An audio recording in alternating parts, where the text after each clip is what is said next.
بسم الله الحمد لله والله عيار waxay ahayd filan waa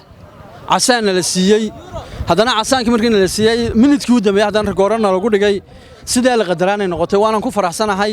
waana talaabo aan hore u qaadnay runtii oo aan filayo jawigii aanu markii hore ku jirnay inay naga bedeli doonto waayo guuldarooyin badan baan soo marnay tan waxa noo noqonaysa hadii la yiraahdo moral iyo inaanu higsano kaalmo ugu horeeya hadii la qadaro ku dhawaad astaan cable hadda ka hadlo dareenkayga in maanta ku aadan ciyaartana dhex martay anagii ladkayga ama dhigayga ciidanka duulista hawada runtii oo anaga Ilaahay nagu raaciyay guushi alxamdulillah mar labaad mar saddexaad waxaan u mahadnaqayaa dhammaan taageerayaasha kooxda iyo dhammaan maamulka kooxda wasaaradda ganacsiga iyo dhammaan ciyaartoyda kooxda oo runtii qaar niman isku qalbiya iyo anaga wuxuu ahaa dardaarankeena wuxuu ahaa inaanu guulaha sidaas u joogtayno waxa bilaamatay in guusheedii koobaad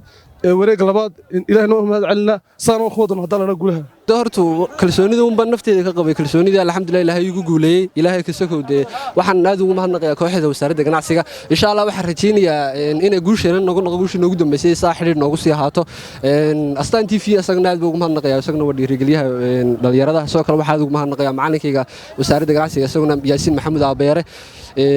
iyagana waxaan baleenayaa kooxda xidiga cirkeeguna ciyaaradeeda qurux badan bi noo soo bandhigeen qadarka Ilaahay baan inta ahaa oo laga daawaba ku bidno barcadi birmadow marka waxa leeyahay dhamaantii aad baa u mahadsantiin kooxdeeda guul balaaran bay gaadhay guulo badan oo soo socdaan in badan ciyaarano inoo hareen ismana dhiibi doono waan badin doonaa insha Allah